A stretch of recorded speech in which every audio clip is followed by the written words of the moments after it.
Welcome and thank you for tuning into episode number 10 of On the Draw. I am Mythic Fish. I'm here with Pheonix Forage X. How's it going, everybody? And guess who? Indormi. Hello, guys. I messed up their placement, so me pointing down didn't make a whole lot of sense there, but that's only for you viewers of the video right now, so it doesn't matter. You guys who are listening don't even care. You don't even know. But we did, however, get some sweet stuff in the past 2 weeks it's been since we've recorded. So we're going to cover that. We got some spoilers for Set 2. We got some dates. And lots of spoilers. Mostly the spoilers. We got a lot of spoilers. So the first thing to talk about is Set 2 is being released on Tuesday, December 9th. Tentatively, obviously, things could change. It could be disaster and they move it later, whatever. But as of now, that's the date they're putting it for. With the release events being Friday, December 12th till Monday, December 15th. These launch events will be 8-player tournaments with booster draft and sealed, where you get the Darkspire Punisher alternate art, as well as Filtgate alternate art. They're also stating here that on Tuesday, you'll be able to play Shadow Destiny cards in your constructed queues. Obviously, you won't have any at that point because they're just coming out that day.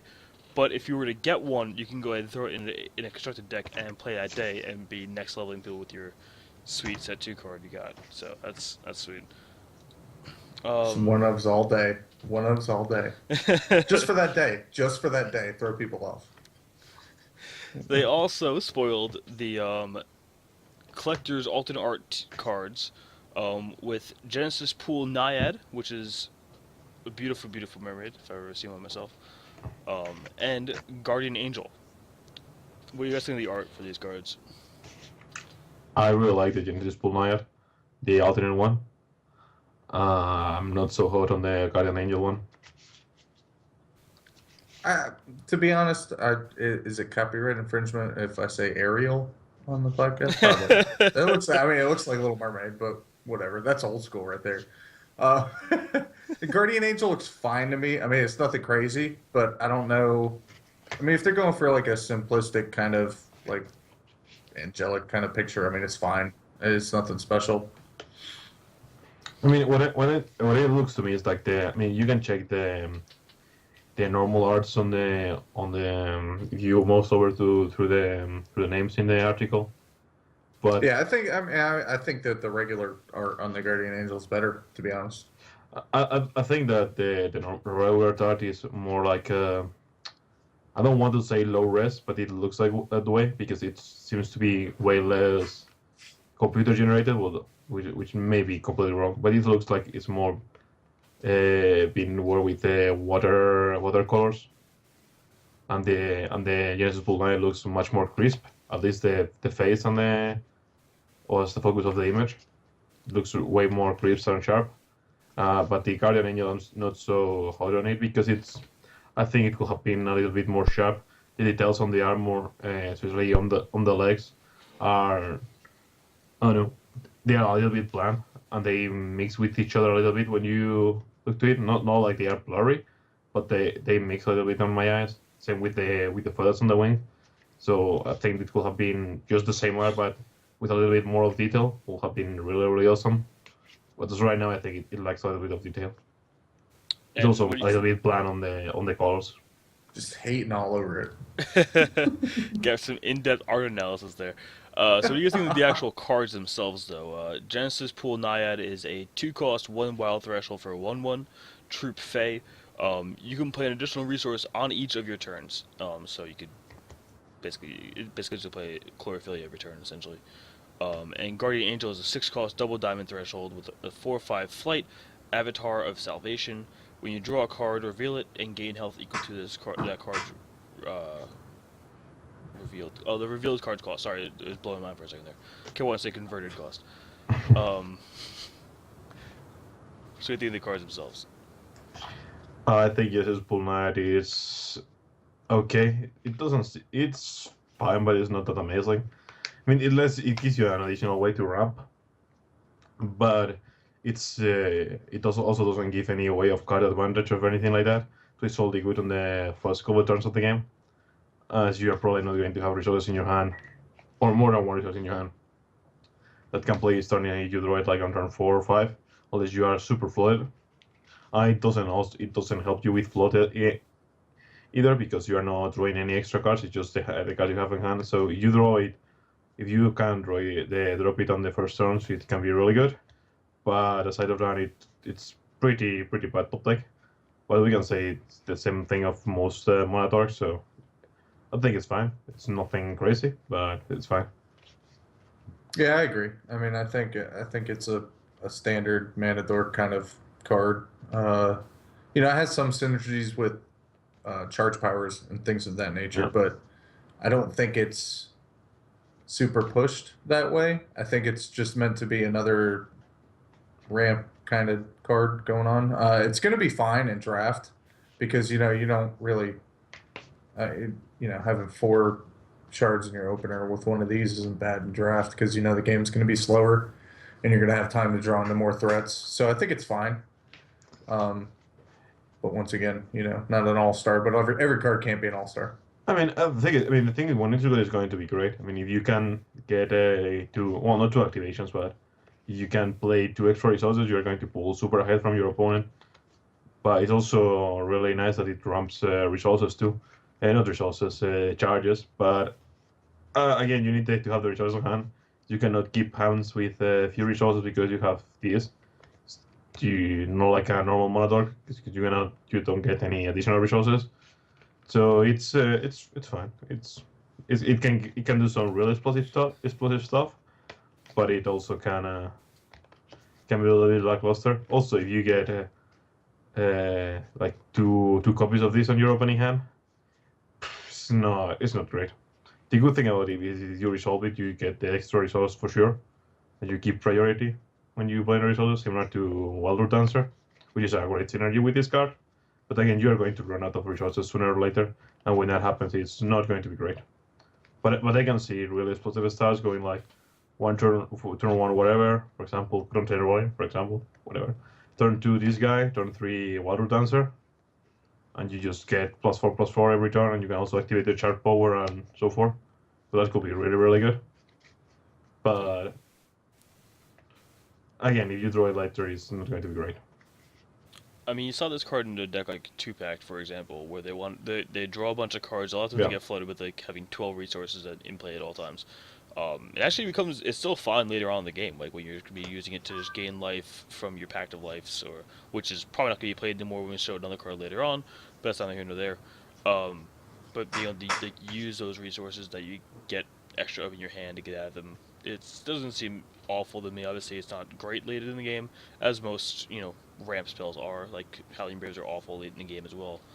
Chlorophyll is to a similar extent. But the ability to go like turn 2 this guy, turn 4 like Wrathwood Master Moss seems pretty solid though.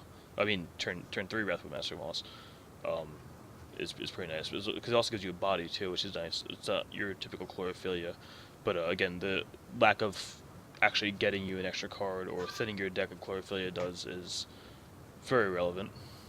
I mean, I think you can theoretically get to turn 3 Feast again with this one, but I don't know if you can have enough cards because you need 4 resources plus a Holding Brave plus this plus Briggadon, so that it's no, you need 5 resources. Yeah, you need 5 resources. Genesis Pool Naiad,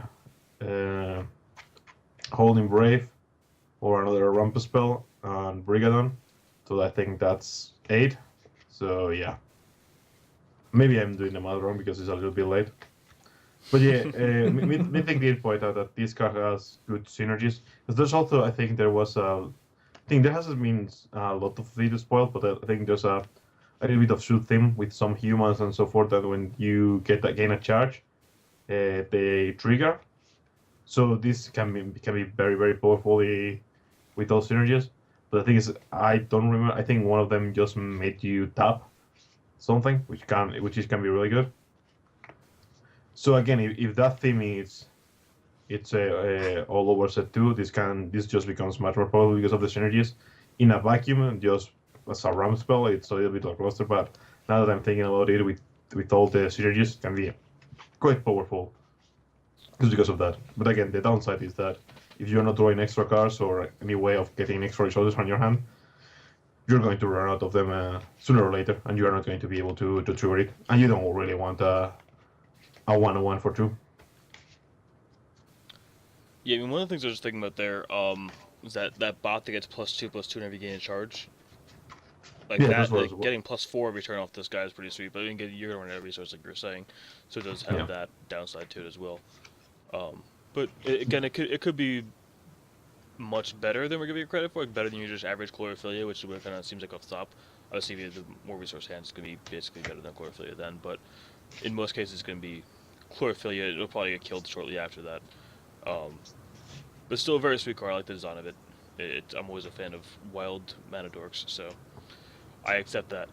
The last card they spoiled here in the update is a one we saw earlier on in Alpha. Well, we need to talk about Guardian Angel. We didn't talk about Guardian Angel. No, the Angel's sweet. I mean, Well, yeah, it's fine. I think it's super good and limited as any obviously, yeah. as any flyer. I can see this guy seeing some play. I could see seeing some play. I mean, it depends on what the metagame's looking like, but this is fine for like a sideboard plan for a control deck that wants to gain some extra life. I mean, it's fine there. I could see it being fine in something like either a blood diamond control deck on sideboard, or maybe even a diamond sapphire kind of control-y kind of deck with a lot of card draw. That seems fine too. I mean, the body, but not a lot of copies, obviously. The body is really weird because it with the current flying troops we have on set 1, it has a really nice body to face them on the air. Yep. But looking at set 2 and the dragons and so forth, it looks a little bit terrible. But we'll see. There's probably going to be way better 6-drops than this guy, and there are probably going to be much better ways of gaining life. I mean, 4 toughness is kind of like the sweet spot for most cards. Like we got the new crackle that just deals 3 damage to troops or players. So 4, like I think we were saying this earlier before. I don't remember because it's been a long time talking before we actually got on here. But 4 toughness is really where you want to be. And this guy having 5 toughness makes it survive battles with other angels. Survives a lot. It survives a lot of things. So I do like the 5 toughness to it. Again, the dragons, like we're going to see here with Zidu. Just crush over it. But the thing is that it's not only the first time you draw a card. Just every time you draw a card, so you can go pretty deep in your deck with Pact of Pain or something like that if you have enough resources. And you have a way to get a bunch of stuff in your hand. Can be really good. But actually, So it's looking better than already right now because it's whenever you draw a card. So you can probably combo with some stuff. Bless you. Yeah, I'll bring up a combination I just thought of now later on once we show you the other card that's spoiled later on. Let's talk about Zidu for a little bit here because we saw this one earlier in I think it was Alpha. Was at the Dragon dinner thing they had? Dragon dinner. They did a dinner for the Kickstarter people at Dragon Lord. Yeah, Dragon Lord. Or Dragon no, Lord, not that. and Lord this dragon was spoiled at that dinner. They simplified the wording of it. If you looked at the old wording of it, it was basically a book. This one, much shorter, like a paragraph now. So that's nice. So Zidu is a 6-cost, 3 sapphire threshold, 5/5 flight troop dragon. When this troop deals damage to an opposing champion, draw cards equal to the highest cost among other troops other cards you control. So it won't draw 6 because it's other cards. So it won't draw off itself. It'll proc off other troops. So that's it reads this other. Yeah. So I didn't realize that at first. So you'll be drawing a bunch of. If you counter this guy, you probably win the game as long as you have at least a 4-cost guy out there as well. Which I mean, maybe you do, maybe you don't. Either way, it's still a 6-cost 5/5 dragon, which has an upside to it. So that's not a bad thing ever. But yeah, I like the card. Art's sweet as hell. Yeah, I mean, I think that haste is the sweet spot for this card.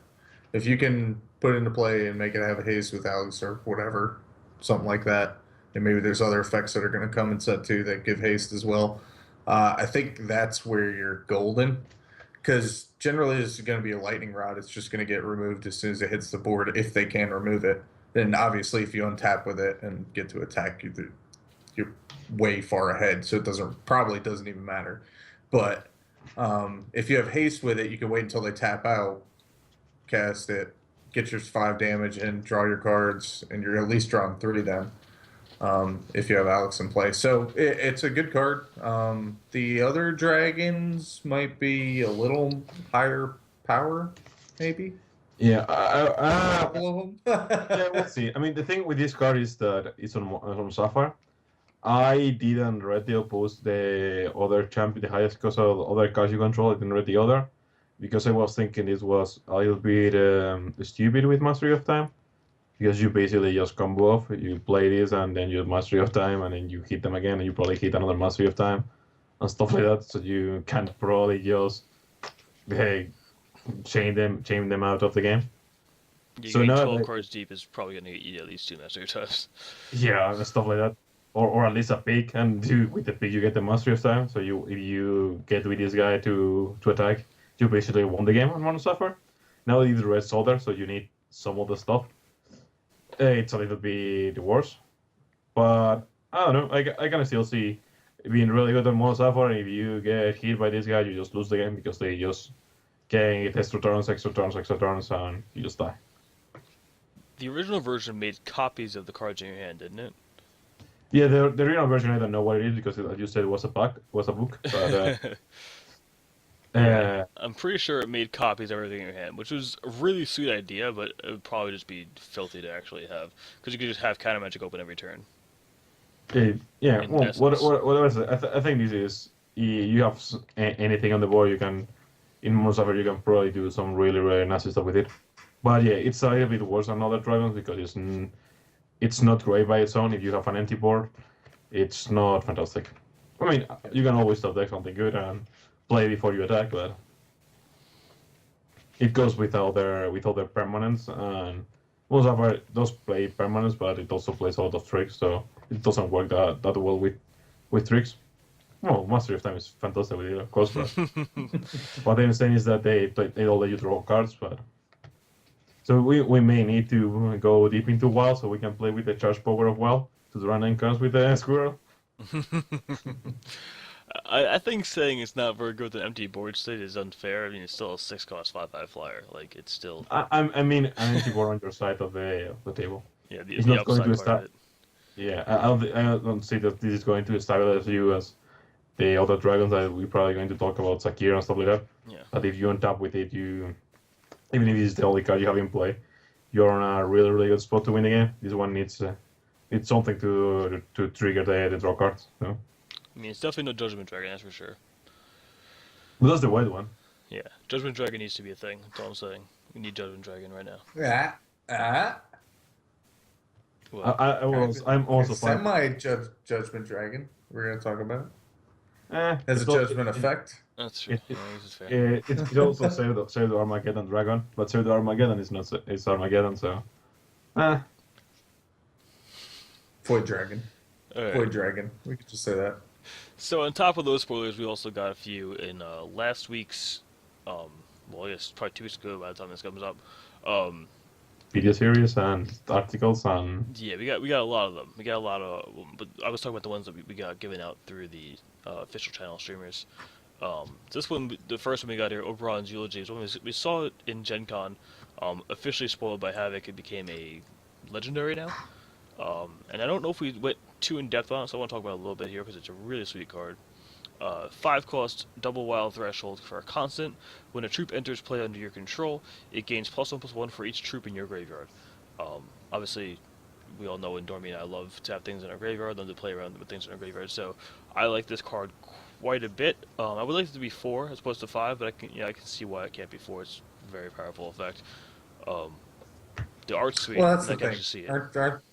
Aren't the cards that you love? Or can't you always say, "I wish it was 1 cost less"? But Enter a card, yeah.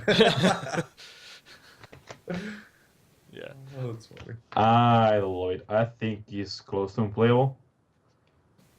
But that was my first opinion that it was close to unplayable. Because there have been similar cards and they have been close to unplayable. The thing that this one was for it is that it's permanent. and with all that, the tokens do count as troops in your graveyard, so it can be really, really good with the Shinhars. As you can play the Battle Hopper and make the Battle Hoppers from your charge power a really big threat if you're getting a 3/3 or a 3/3, a 3/4 or a 4/5 for your charge powers after an extinction. That's really, really powerful. So it can be really good with token generation. But at the same way, it does absolutely nothing when you play it. It's 5 costs, so I like my 5 costs to do stuff. It doesn't do much when you play it, right? Because you play it and then you make a shin hair and then you got boom. Yeah. Big fatty. Well, you have stuff on your graveyard, but yeah. Without the hero powers, I think this is really, really close to unplayable unless you can someone abuse it and build it completely around it. But with the hero powers, it may be much better than we think. That's why it was bumped to legendary and stuff like that. I mean, I can see it being really disgusting on draft, and that's why the reason why it was bumped on rarity. As usually rarity, it's not about the power level, but about their power level and how they influence draft. That if it's a legendary, maybe because if you open this, the experience of your core drafters can be really, really bad and stuff like that, and you don't want even multiples running because it's terrible. It's super, super powerful if you get multiples. So I don't know. I think it's fun. Yeah, I will hold judgment of this card a little bit because I said there's some interactions that we have on Hex that we don't have on any other games, which will make the effect much more powerful than it may look. Yeah, I think that the fact that token troops that come into play end up going to your graveyard is very relevant with the card. But I do agree that I think 5 is a little high for it. I mean, obviously, you don't want every card to be completely busted, but I think that dropping this on turn 4 with the ramp is fine. But that kind of means that you want your mana dorks in the graveyard at that point. So I guess you could jump block, but it's not crazy at that point. So I don't know. I mean, I think it's great in draft, but you know. I mean, it's a great play as Legendary, extinction, but it's really good. The extinction, you play this and you just create a bottle hopper that it's whatever. But yeah, but it's fine. I mean, it's I'm not like specifically looking forward to building a deck with the card in mind, but that's fine too. I think it's got some huge potential. I mean, I've seen if you look at the most of the cards for set 2, a lot of them are fueled towards beating Extinction, which is a lot of people are complaining about. Like, this card does well against Extinction. It doesn't beat Extinction, because Extinction still wipes your field away, but it does help you recover from it, and that's what a lot of these cards I've seen from set 2 do pretty well. And I think that this has a spot because Extinction is a main player in... Also, the amount of removal they have in set 1. Like, this card is good because of the just immense amount of removal they have in set 1. Yeah, I agree with that. I think that there's a lot of set 1 hate on set 2. Like way. No, no, it's true. Yeah, it's just funny. It's really really exaggerated the amount of hate that set 2 has on set 1. In addition to the much higher power level that is on set 2 than from set 1. Yeah. So I think that is going to make a lot of set 1 close to unplayable. And we're only going to. I do see that as well. Like, you've seen that also in the prices of cards. A lot of the cards have dropped down in prices because they're like, well, that makes this card awful now, so let's just drop that down. Obviously, there's still like the All Stars from set 1 are still gonna be All Stars from set 2, but like things like Marble take a little bit of a hit. Obviously, not a huge hit because they're still tremendous, but they still take a bit of a hit because there's a lot more constant hate. There's constant hate that are on troops, which helps. There are a lot of custom removal on set 2. Yeah. So. I think that the power level on set 2 is going to make it so set 1 cards, like you said, the All-Stars are obviously going to stick around, but I think it's going to be more splashing set 1 into set 2 for the most part for decks that come out. Except for maybe control cards, because I mean, a lot of the control cards are going to be fine, like counters and stuff like that, because they're not going to print a bunch of counters in set 2, obviously. But, yeah, but I mean, I the think you're going to removal be on set splashing. one is not going to get. They cannot put much more removal than on set one. So. Exactly. Yeah, they went a little overboard with removal in set one, but for the sake of time, let's jump out of this next card here. My favorite surprise rooster, Succulent Clocodon. Clocodon. Clocodon's a Oh, different thing. oh, that was so close. Clock. It's clock. Yeah, Clark, yeah. Just say it a bunch more times so you can Clock. do the mental sleep or the tongue sleep or It's He's a both. troop bird dinosaur, by the way. It's a true bird dinosaur. It's a 4-cost double wild threshold. Also, by the way, it's a 4/4. When it enters play, gain 4 health. When it enters play, battle target opposing troop with cost 1. That part's not so exciting. The gaining 4 health is pretty sweet though. I do like that. I'm a big fan of cards like that from from other games. Also, the art is amazing. He's just like so like. Looks like you walked into his nest and took a picture of him. He's like, "Oh God, what's happening? You gotta take a picture of me." It's awesome. I love it. He's a fat little rooster playing with his baby eggs. It's tremendous. He is quite plump. I will say that. I mean, or to she, me- I guess. I guess it's a she. She's with her eggs. Yeah. Hey, I he mean, can to be She's me- defended. quite plump. Hey, let's not be sexist. This is a anti-sexism podcast, and he could definitely Sorry. be defending his eggs, her eggs. He could. He could. Okay. He or she is quite plump. It's a fatty. Whatever. Well, what I was saying is that to me, it looks like the image to me, it looks like it's like he or she is putting egg because I don't know who puts the eggs in what. And just a paparazzi just open the door and just show her putting the egg, and she's like, oh! Exactly. Yeah. So yeah. Hey, for all we know, It's a good card, though. Cluckodons It's a could good be card. asexual. This could just be They could be. a sexless dinosaur bird spitting out eggs all over the place. Who Bird knows? dinosaur. Yeah, they reproduce by spores.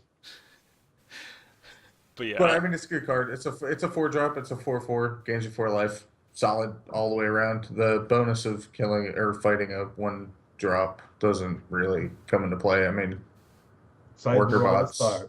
It's bunnies. Cyber All Star. but yeah, I mean, yeah. If you need to gain life and you're playing a green deck, you can have a couple of these in your sideboard, and it's great. someone could Do you next know level you though what by Thomas playing. Ryder doesn't like playing against? Crocodons. If there's a Crazy. 1-cost 1/1 death touch guy, your opponent could next level you, making you never want to play these guys, but just playing out one of those. Like, because it has to battle. It doesn't say you may. It says it battles Yeah. target 1-cost. So they can just put that out and be like, boom, get clocked. Boom. So I said that to Mythic before. yeah, That's, that's why I that's- brought it up because I thought of that. Because I was like, Yeah. oh, that's cool. You could kill some Howling Braves, some Ancestors Chosens. You guys like, yo, or they could just play a Death Touch 1/1 and you just cry. Yep. Say, I really don't want to play this. Yeah. But yeah, it's What are really, you gonna- really what are you good gonna on Aggro. Probably my favorite art we've seen from Set 2 cards, though. Really? More Really? than the Booby Siren? More than what? The Booby Siren? Booby Siren? We just talk about it. Oh, Oh, okay. You were so distracted with her boobs that you didn't even saw the. I mean, what the she's rest no of Ash that Harpy. Let's just be real. I think it's way better than as Harpy. I'll leave that one alone. Let's go to the next card, though. No, it's not the Wrathwood Moss to great extent. We did see the art get refreshed, which is nice, though. Nice to see actual what it looks like, but that's sweet. Mass Plug, particularly, we spoke about. Construction Plans, Hornet Bot is a new one they spoiled. Cool for limited, nothing really tremendous. Yeah, it's up Yes. with Convoke. So yeah, Yeah. it's super playable. It's very playable and limited, yes, for sure. Not Yeah. so Really, much it's really. Yeah, I think it's one. It's a really good common, and you probably want them on your dwarf decks. Alright, fair enough. Yeah. Next card we have here, though, is not necessarily a card per se. It's more of a Mossling of Wrathwood. So we actually got to see what it looks like. We were told it was a two. We were told it does this, but now you get to actually see it spoiled officially. So it's a 2/2 for 4 that whenever it deals damage turns it back into Wrathwood Master Moss, which is why that card is my future baby daddy, mother, whatever Wrathwood Master Moss is. I can't tell. I love it for who it is on the inside. Boss Moss is awesome, and his little buddies even better. That's all I'm gonna say. The next card we got here is Ingenious Engineer, 3-cost, 2/3 for a Dwarf Cleric when a dwarf or robot you control gets exhausted for the first time, you ready it. So it lets you accelerate your bee guys, your wasp creating thing, whatever that was called. I don't remember the name of it. It's not that memorable. Your construction plans, your ingenuity engines. It's a sweet card. It's probably not the most playable card in the world, but if you want to get some ingenuity engines going, Ingenious Engineer's your boy. I mean, you can it also makes that you can attack with all your stuff, and then you just tap them for the stuff, which is also good. It's true. Yeah, it's great with Vulcan too. Yeah, Maybe no, it's not good with that. Not very Yeah, good. Yeah. it's really good with Volcanon. Yeah. I mean, he's fine. He's a 2/3, so he's got a decent body for a dwarf. I mean, Yeah. people have been saying it for. I've been saying it. Just set when dwarfs can't block. You can't block with a dwarf stack, which is kind of sad.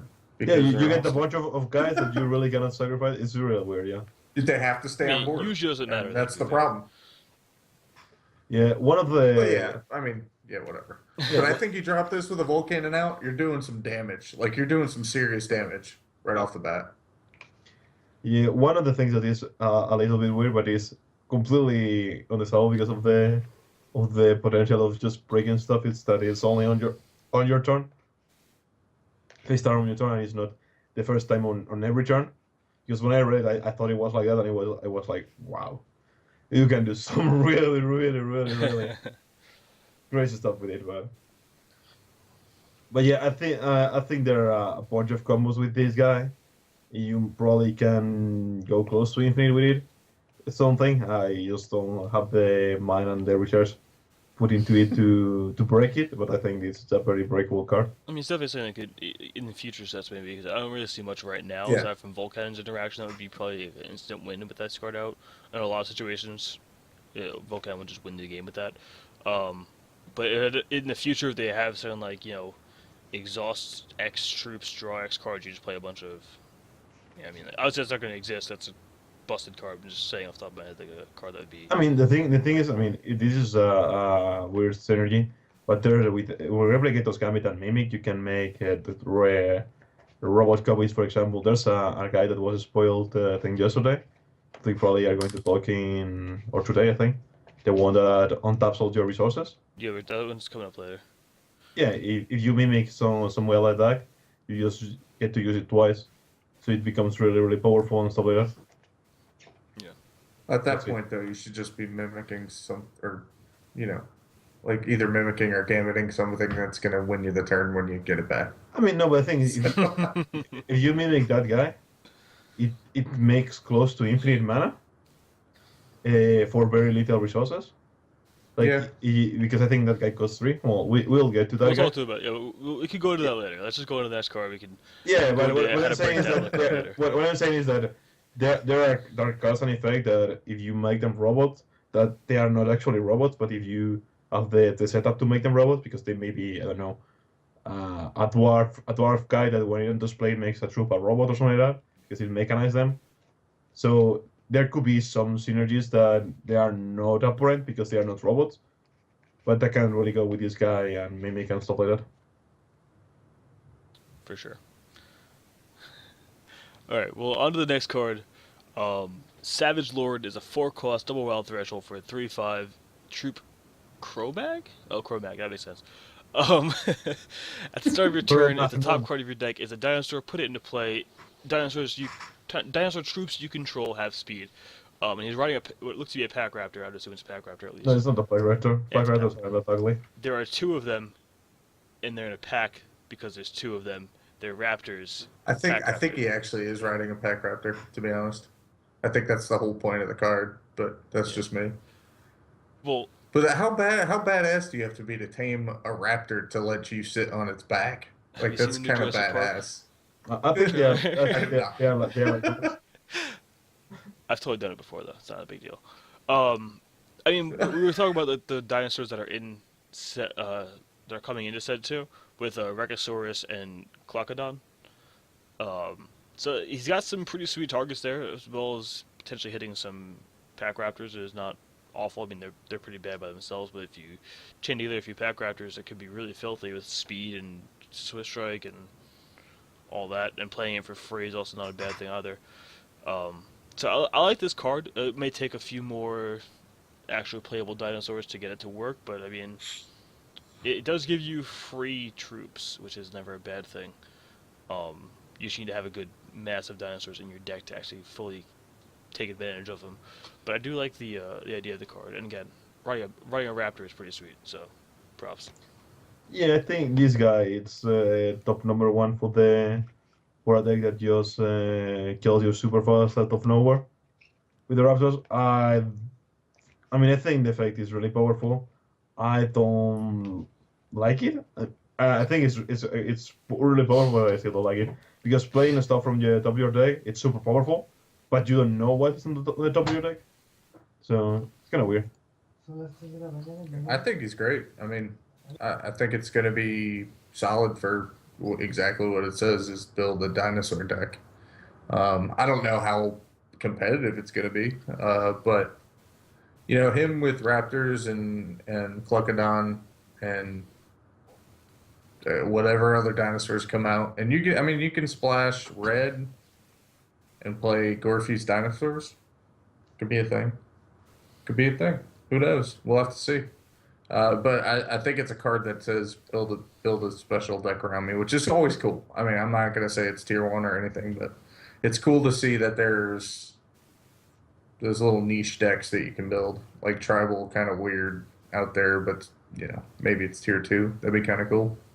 Yeah, I mean, we know that one of the dungeons on at least on PB, it's giant squirrels versus dinosaurs.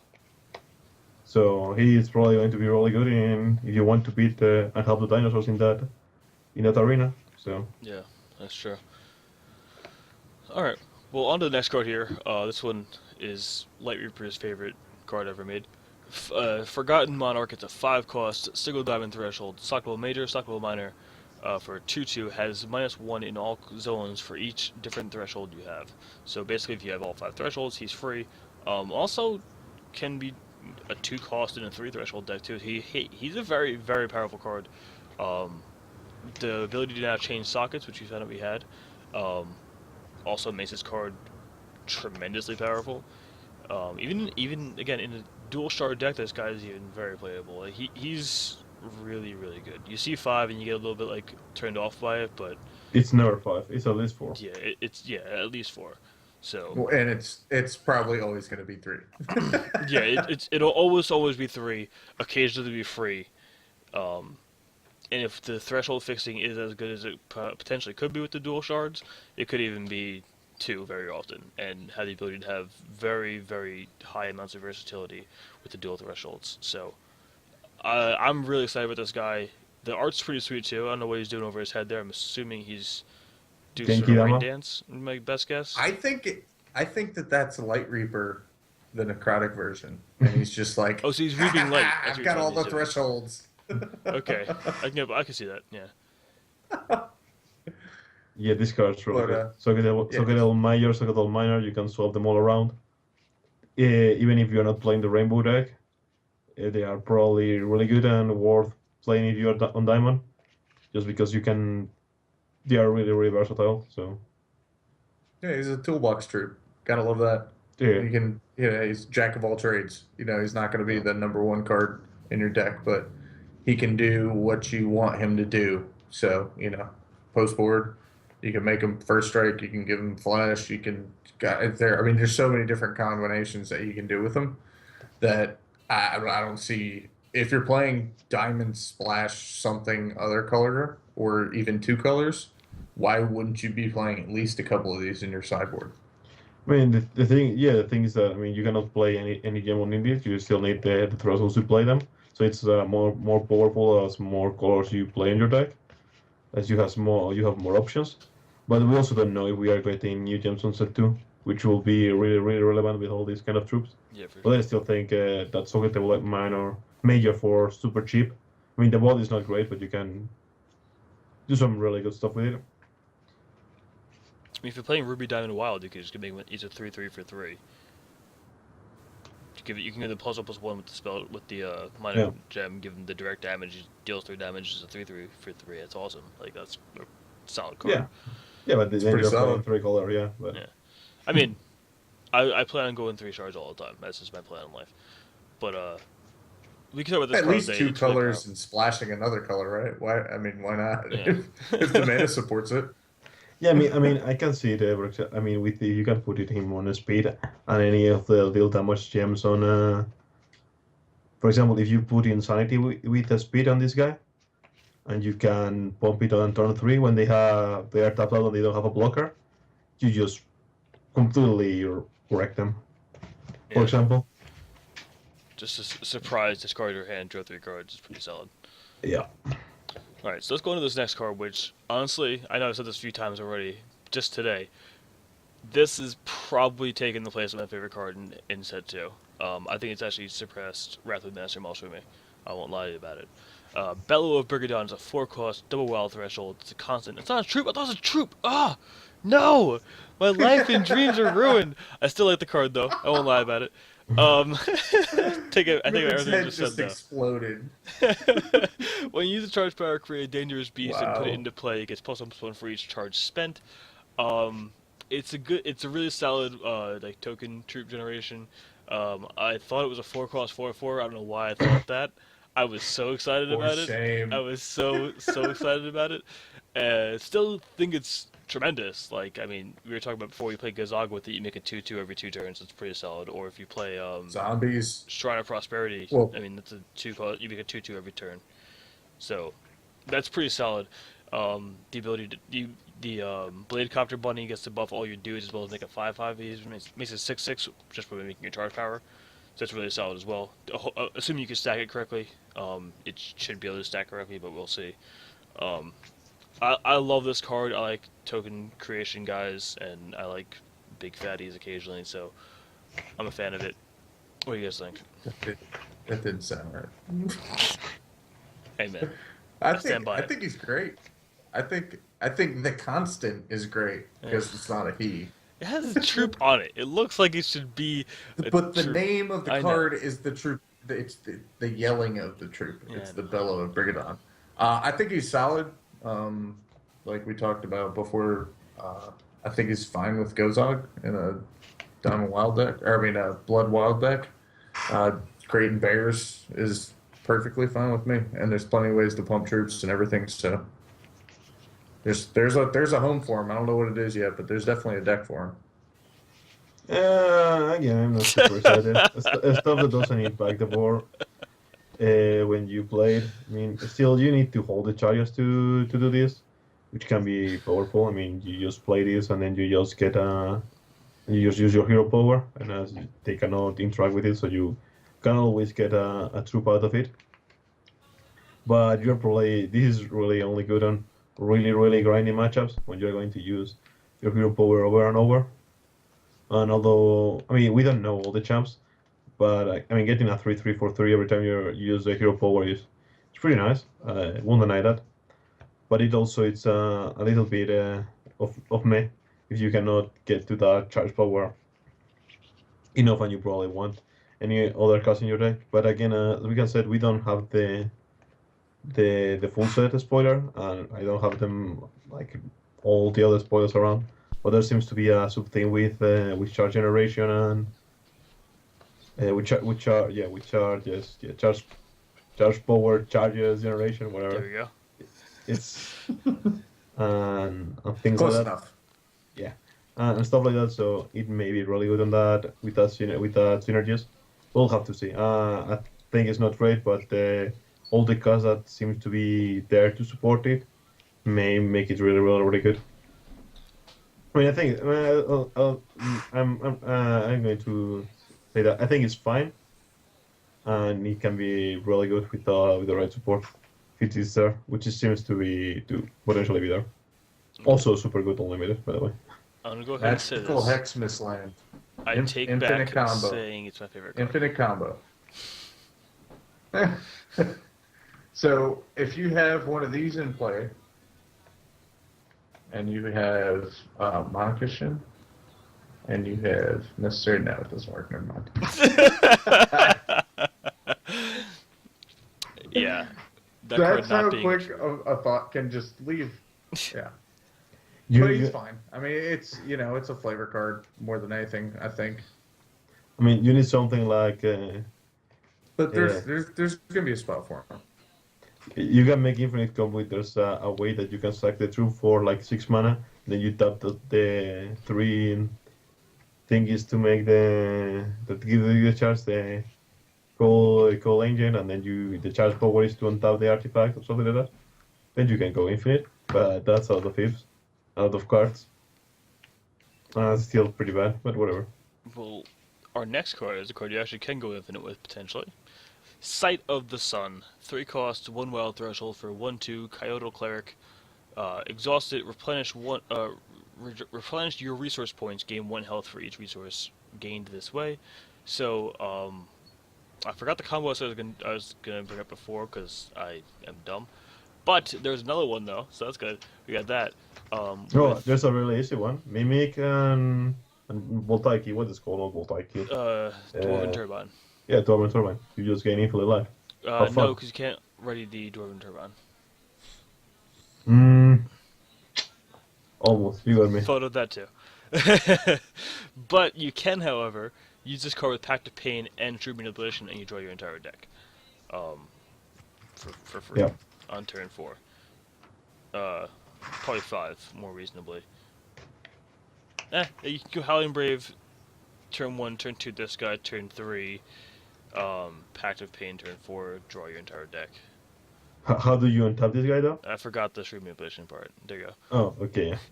So basically what you'd be doing is you pay 4, draw 2 cards, you Sight of the Sun to gain those back, you draw 2 more cards, discard 2 cards with True Manipulation, readying Sight of the Sun, looping it all together. But you just loot all your whole deck, so you don't actually get any extra cards. Because at some point you're at 4, and then you just keep doing things. I mean, you don't win that turn, but you draw. You basically tutor for whatever you want, right? Like you just get everything. Yeah, that's true.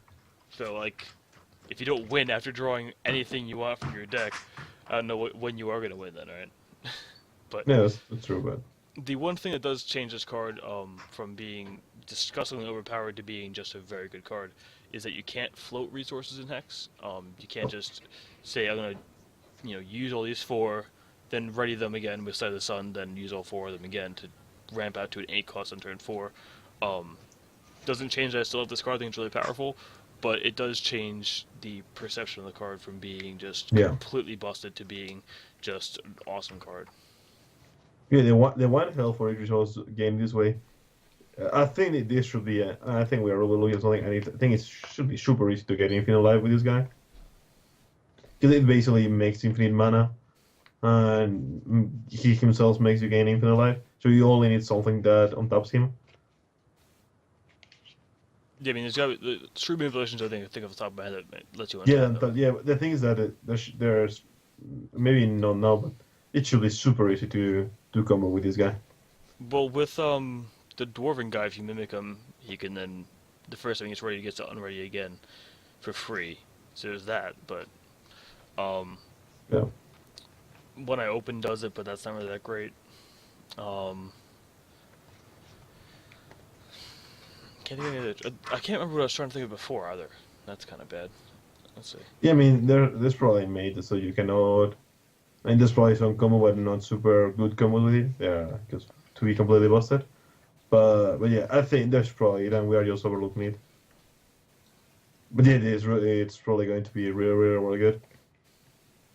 Yeah, it has the potential to be really, really good in future sets when there's more powerful constants and we haven't like looting effects or untaps or bounces or blah blah blah, those kind of things. So this card's good for it. So it's also disgusting if this takes late in their game. The only issue is that you need to actually use the resources as Mythic says to use the power. So that's kind of a drawback when in the other games will be not a drawback at all. If you don't have anything to cast, you cannot actually gain life or anything with it.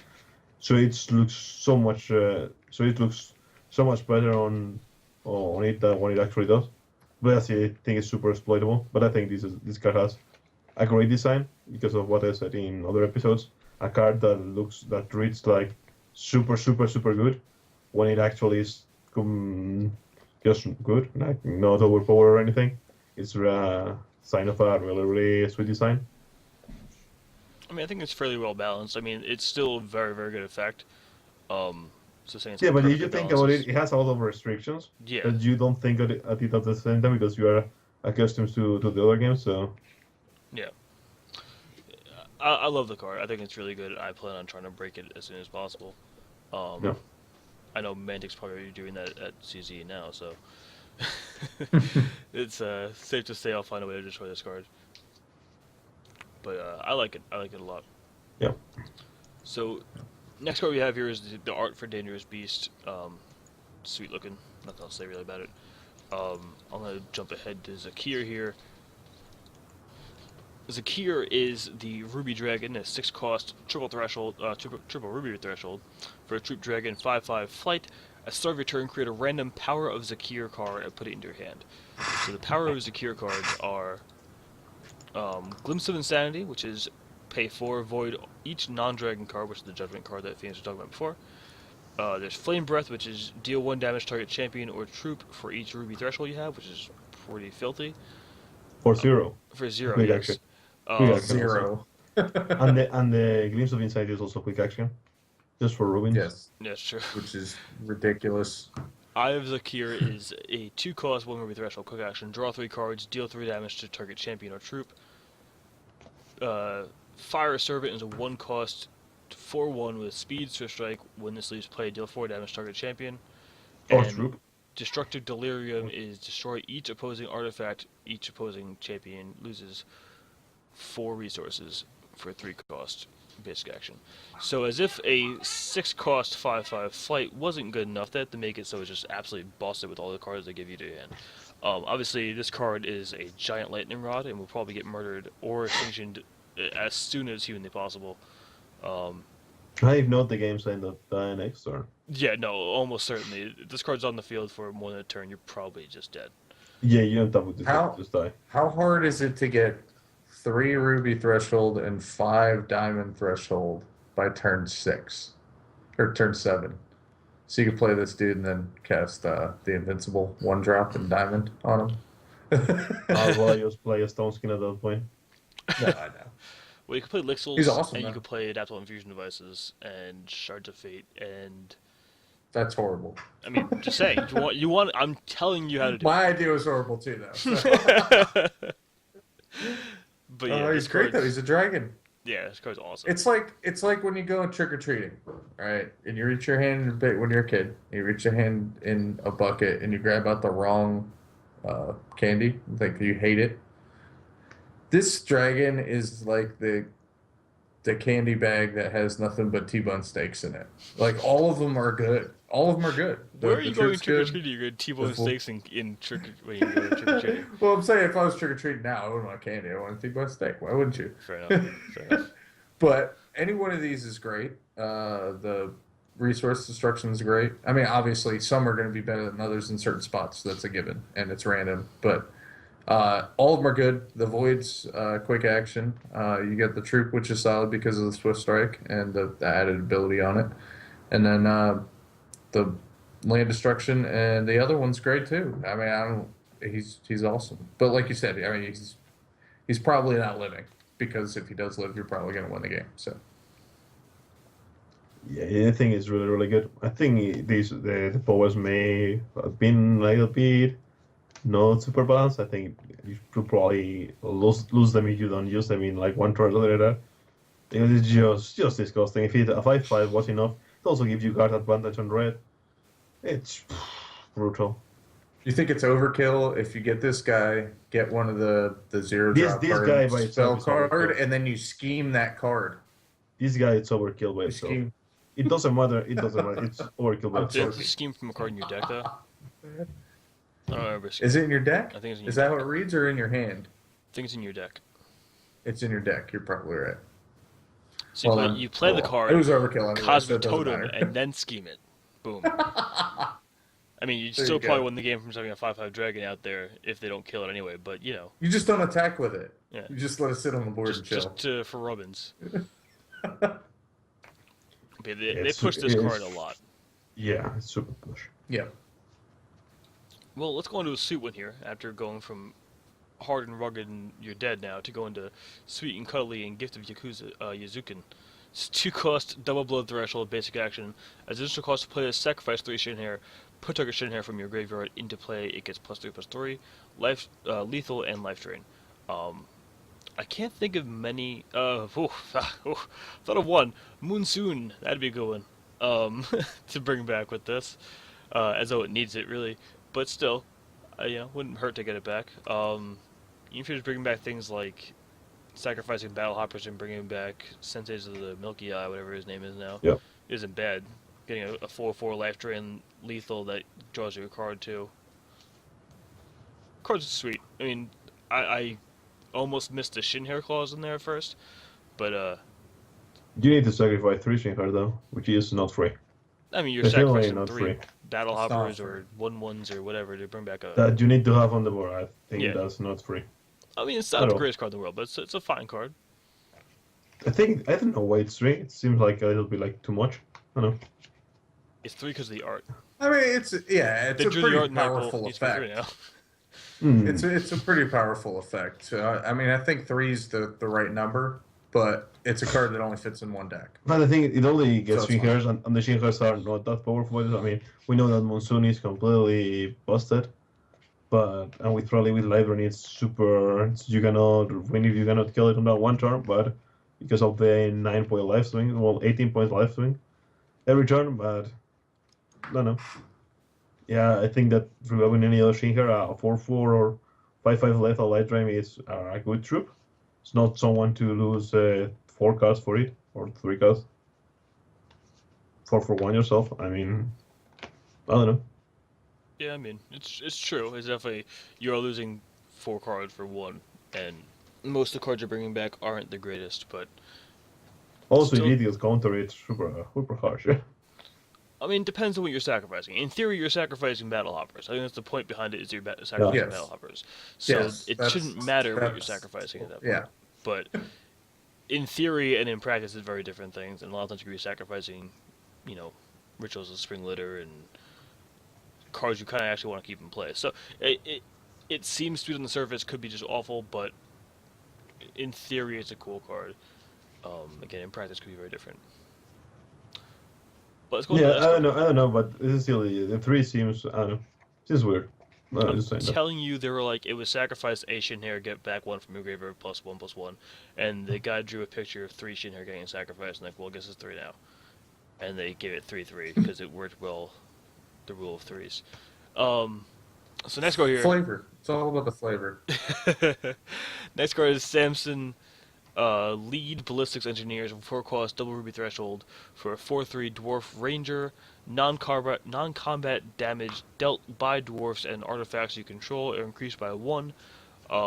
Card's sweet. I'm not a huge fan of dwarf decks in general, so I'm not really trying to think of ways to break this card that much. But I'm sure Ebony Pound, man. Ebony Pound. I'm sure it can be Ebony Pawn and deal 2 every turn. I Yeah, guess you shock them every turn. yeah, I can get behind that. The card's sweet. I know some people are really excited about it. I'm not in that boat per se, but again, I'm not a dwarf guy. I like their beards, but that's about where it ends. Yeah, the non-combat damage clause is super shitty. But, I mean, there's probably some way to make it really, really good. Yeah, there's going to be some interactions where you can loot things and pump up a bunch of damage. But, I mean, Machinist it works well with. It works well with a couple other cards. It's not going to completely dominate the game just by dropping him, but it's another dwarf card, which is good because I think dwarfs were underplayed and undervalued in set 1 with good reason, and they're starting to kind of beef up the whole tribal theme of dwarves, which is always a good thing too. This next one we have here is the last one we're going to have for the day. It's Canyon Scout. It's a 4-cost diamond threshold for a troop quick Coyote Rogue for a 3/5 with quick. I don't know what quick is. I'm assuming it means you can play the quick action. While this troop is in play or in your hand, you can see opposing underground troops. The fact that you just keep it in your hand and see tunnel of troops is pretty solid. I like that a lot.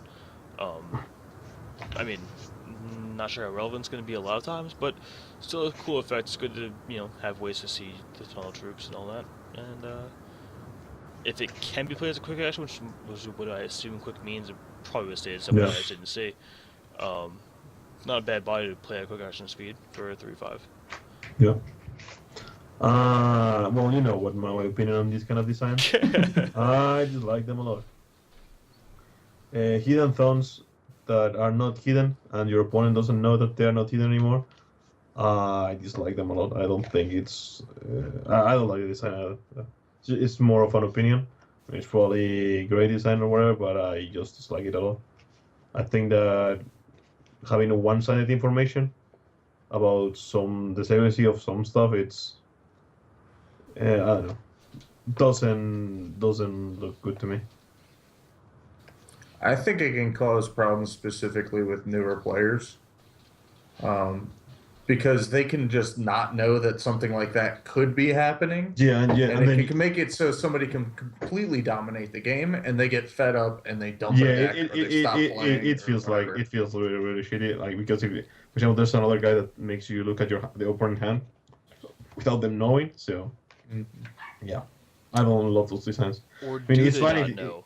Because they could be playing Kenyan Scout, and they could know that you know their hand, but you know that they know that you know their hand because you're seeing that they know you have the Kenyan Scout. I know that this guy and the other guy go hand in hand together. And they reveal each other, but and it's a cute because they are Coyote, which is the Alliance or the Arden or whatever, and the other one is the Underworld, and it's like the opposite design of each other, because one is your hand and the other one is the tunnel, which is where they affect each other. But I really dislike the design of both cards that makes, as I said, hidden zones not to a player that are not hidden anymore.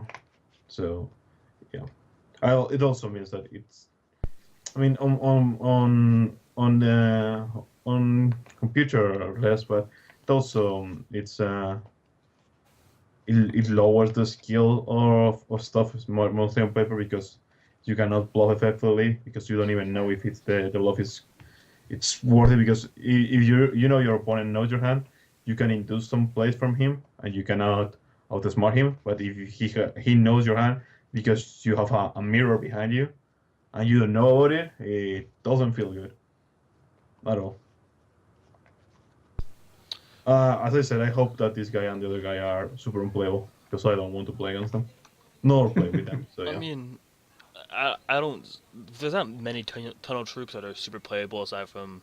Oh yeah, I mean, there are a few, but not like there's gonna be a tunnel deck. Like maybe there will be a tunnel like Ruby Blood Haste Speed tunnel deck. I don't know. Some people were talking about that back when we first started seeing the tunnel mechanic, but I don't think it's gonna be such a problem. It'll be more relevant in draft than anything else. I think it's going to be more relevant in draft. I'm not saying it's powerful. I'm saying I dislike the design. Yeah, no, I hope it's really bad, so it doesn't see play.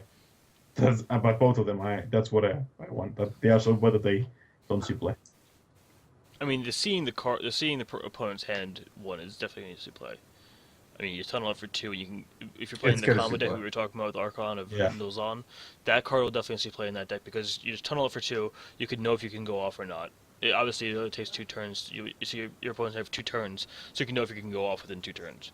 So it's definitely going to see play for that fact alone, but I do agree. Seeing your opponent's hand without them knowing you're seeing your hand is... It's a little grimy. It's a little grimy. And I've done it before. I used to stand behind my opponents all the time when I play them, just so I could see their hand. But I'm also part ghost, so it works out well that way. But that's all we got this week for the spoilers and such. We should be back next week for hopefully talking about what we did on our release weekend. Tuesday is the release. This will probably come out about Monday or Tuesday. They may come out while the release is happening. It's going to come out after Tuesday now. Yeah, I mean, I shouldn't have said it. It's going to come out 3 months from now. We have to just delay the podcast because I found a bug. But thanks for hanging out as always, guys. Have a good night, a pleasant tomorrow. For myself, Indormi, and Pheonix 4 Checks. See you guys next week.